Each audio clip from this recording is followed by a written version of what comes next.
Shalom, shalom, Israel. First and foremost, I want to give all honor, glory, and praises unto YAHAWAH, BAHASHEM, YAHAWASHI, BAHASHEM, RICANS, the bonds to the elders and apostles of the great millstone, and shalom to my AHPARYAM, YAHAWAH who are diligently waiting to be delivered from this final captivity. This is Brother Kawa coming at you, no lesson. Isaiah chapter 31, verse 1. Woe to them that go down to Egypt for help and stay. Isaiah chapter 31 verse 1. Woe to them that go down to Egypt for help and stay on horses and trust in chariots because they are many, and in horsemen because they are very strong, but they look not unto the Holy One of Israel, neither seek the Lord.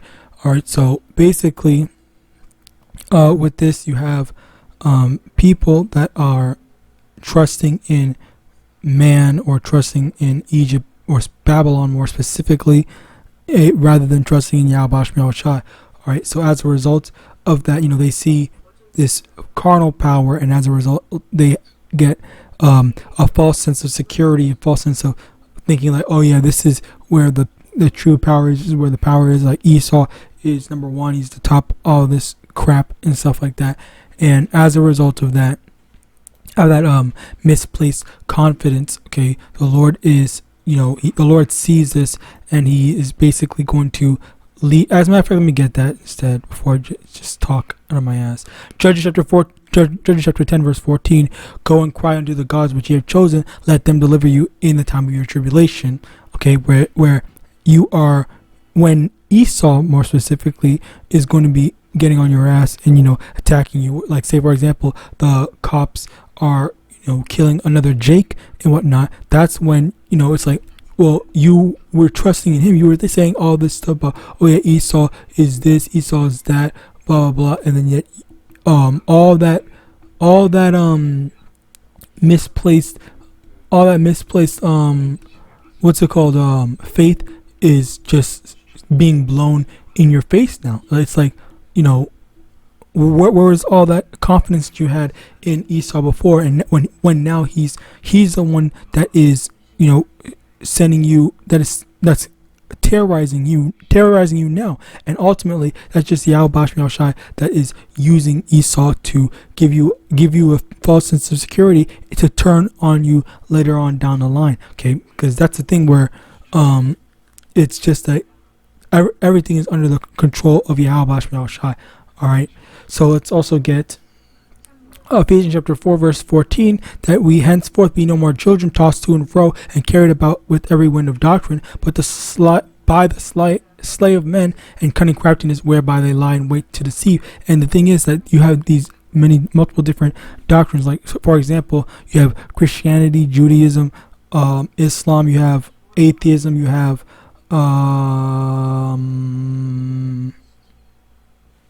well, whatever, you basically get the point. Okay, you have many. Oh yeah, democracy and democracy and Republican.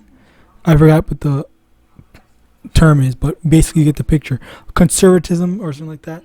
And you have these people that constantly believe in these different things. They believe in, oh yeah, well, if we vote for the right presidential candidate, then we'll do damage control, or we'll do this, that, and the third, and whatnot. When in actuality, that's not what's going to deliver us. Okay, you're just constantly being satisfied with evil. Like you're it doesn't, and even then, with the American presidential election, your vote has never actually mattered, or it has ever determined the presidency, because you have Donald Trump's first presidential election. I forgot what year. I think 2016. I think he lost the popular vote, which the popular vote is representative of the population of the people. So there were like 1 million plus people. I forgot what the exact number was. I don't know.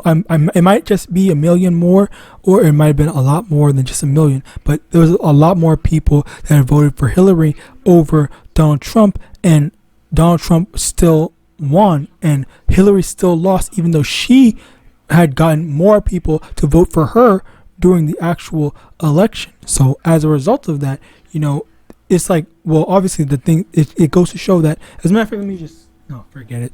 Basically, so you see that your vote does not matter, and people constantly try to say, oh, your vote matters, when it's already been proven in within 10 years ago, almost about to be more, but within 10 years ago, that your vote does not matter, because the people voted for another candidate, and the people did not determine it. The people lost. All right, the people's vote lost at the end of the day. So now let's go over here. Acts chapter, no, actually, let's forget this. Proverbs chapter 3 verse 31, and be thou not the oppressor, and choose none of his ways. You have these people that choose, or that are choosing the ways of Esau, Edom, rather than saying, let me take a minute to actually do what's better. All right, continuing on, Proverbs chapter 3 verse 31, and be thou not the oppressor, and choose none of his ways. So basically, you have these people that want to be they see Esau. Let me get that as well.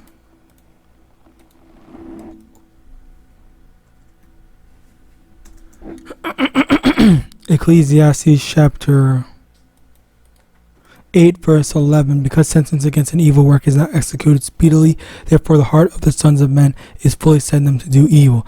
And you have these people that believe, okay, well, I'm going to do this, that, and third, I'm going to be this wicked demon and whatnot, and I'm not suffering any consequences for it, which would be primarily Esau, Edom. Okay, they're going to think, okay, well, this is a way to live. And you see Jake watching Esau live the way he's living, and then as a result of that, he thinks, okay, well, he's not doing anything, he's being evil, he's going against YAHAWAH, so I want to go and do that exact same thing. So there's that envy, and then that desire to want to be just like their oppressor that leads to this ideology.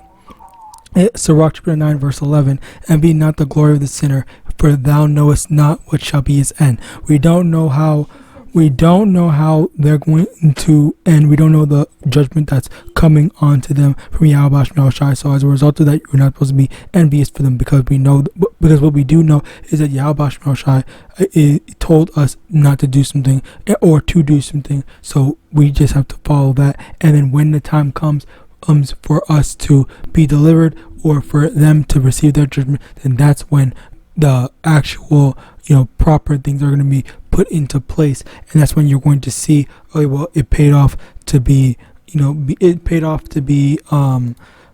follower of Yahawadah. As a matter of fact, let me also get that in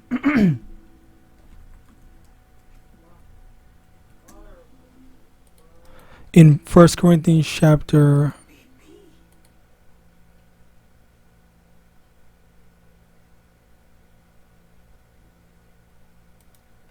bear with me, I'm pretty sure it's 1 Corinthians chapter 1 verse 18, I think.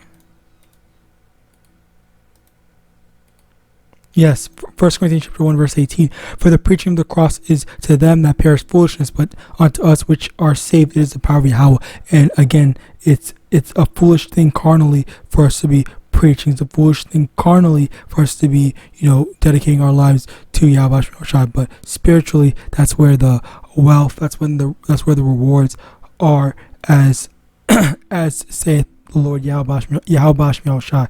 Also, I believe I want to get this as well.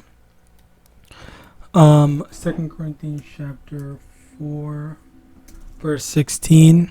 For which cause we faint not, but though our outward man perish, yet our inward man is renewed day by day. For our light affliction, which is but for a moment, worketh for us a far more exceeding eternal weight of glory, while we look not at the things which are seen, but the things which are not seen. For the things which are seen are temporal, but the things which are not seen are eternal. So the things that are seen, the tangible, physical, not tangible is not the right term, but the physical thing the physical rewards that the wicked are enjoying now, that is that's temporary. But the things that we don't see, the rewards that's going to definitely be physical and tangible, okay, that's something that we don't see, but it's going to be eternal. It's going to be something that we won't ever lose, because wealth here, we're able to lose it. we can't lose the wealth that Yahawadah gives us, as it says here in Matthew chapter 6 verse 19. Lay up first those treasures upon earth, where moth and rust doeth corrupt, and where thieves break through and steal. But lay up for yourselves treasures in heaven, where neither moth nor rust doeth corrupt, and where thieves do not break through nor steal. For where your treasure is, there will your heart be also. Okay, so where it says we're going to be thriving in the kingdom of heaven, that's going to be something that we will never, the wealth that we get there is going to be something that we're never going to lose. And on top of that, in 2 Corinthians chapter 2 verse, where the hell is it? Did I not have it out?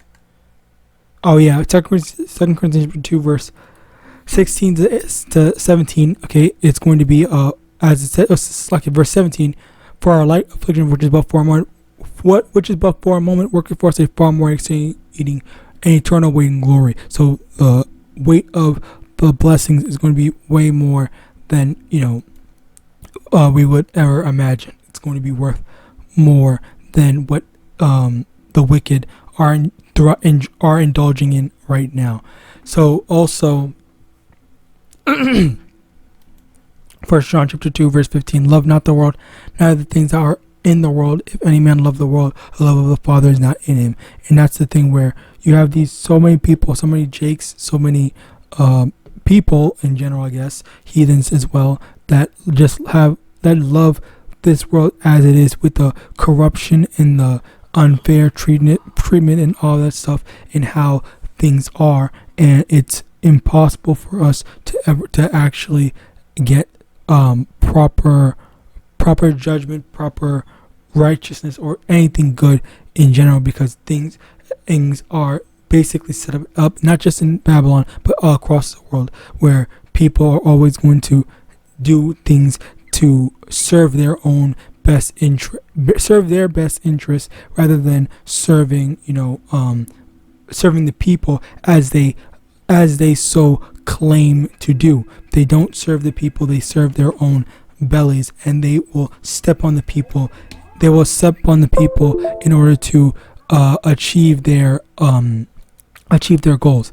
So next, Ecclesiastes chapter 2 verse 10. Look at the generations of old, and see, did ever any trust in the Lord and was confounded, or did any abide in his fear and was forsaken? Or whom did the Lord despise that called upon him? And basically the answer is no one, because no one that ever trusted in the Lord sincerely, was ever left out to be destroyed. The Lord always took care of his people. Obviously there are times when we're going to have to go through certain hardships, but ultimately all the hardships that we go through are going to be, if not they were, worth it in the end. All right, because we don't know how the Lord plans things out and works stuff out.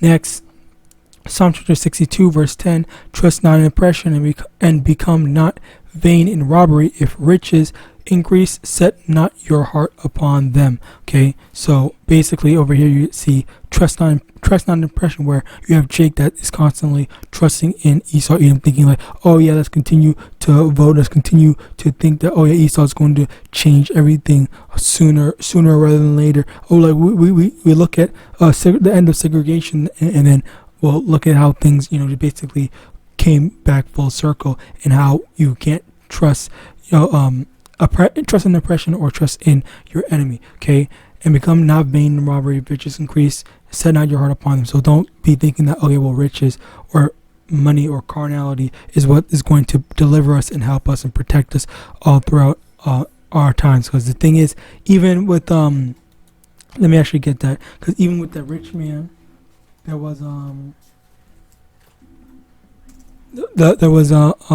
that moment where he had built a bunch of barns. He had a whole bunch of stuff and stuff like that. That was in Luke chapter 12. Okay, and over here at the end of it, just to skip to the main point, verse 20. But Yahweh Verse 19, and I will say unto my soul, soul, thou hast much goods laid up for many years. Take thine ease, eat, drink, and be merry. But Yahweh said unto him, thou fool, this night thy soul shall be required of thee. Then who shall those things be which thou hast provided? So just because you have riches, just because you have resources and whatnot, that doesn't guarantee your safety, doesn't guarantee you being able to live, because very easily the Lord could stricken you with disease, plague, pestilence, or just take your life, like just like in here. Okay, Matthew chapter 24 verse 48. But and if that verse 46, like here, blessed is that servant whom his Lord when he cometh shall find doing so. Verily I say unto you that he shall make him ruler over all his goods. Okay, so this is in terms of a good servant doing properly. Verse 48, but if that evil servant shall say in his heart, my Lord delayeth his coming, and shall begin to despite his fellow servants, and to eat and drink with the drunken, the Lord of that servant shall come in a day when he looketh not for him, and in an hour that he is not aware of, and shall cut him asunder, and appoint him his portion with the hypocrites. There shall be weeping and gnashing of teeth. So the people that don't want Yahawashi to return, which is a lot of people. There's so many people, because the thing is, you would think that with so many Christians out and about, you would think that they would want Yahawashi to return, but in actuality, the number is actually surprising. I guess I won't say I know the exact number or any arbitrary percent, but basically it's the main point is that there are a lot of people that claim to be Christians that are actually content with living in this society rather than wanting Yahawashi to actively take over and to rule in proper rulership. All right, you'll be very surprised, because there are so many people that say, oh, I don't want a war, or I don't want the prophecies, or I don't want the MOTB, I don't want this, that, and the third, but they're not ready for all the hardships that are going to come for everyone. All right. Now, with that being said, there's also this thing where for those people that are against the prophecies, that's against the YAHAWAH, be they heathens and jakes, they're going to have to deal with the punishment from YAHAWAH, the judgment, all right, because of their opposition. Now next, Psalm 55 verse 21, the words of his mouth were smoother than butter, but word was in his Slakia. Verse 20, he hath put forth his hand against such as be at peace with him. He hath broken his covenant. The words of his mouth were smoother than butter, but word was in his heart. His words were smoother than oil, yet were they drawn sword. And this is in reference to Esau, Edom, because he is the one that is constantly breaking his covenants. He says all these things. Oh yeah, we want to help everyone. We want to do this and the third. And then in actuality, he's just ready to backstab people, be they Israelites, other heathen nations, or his own people.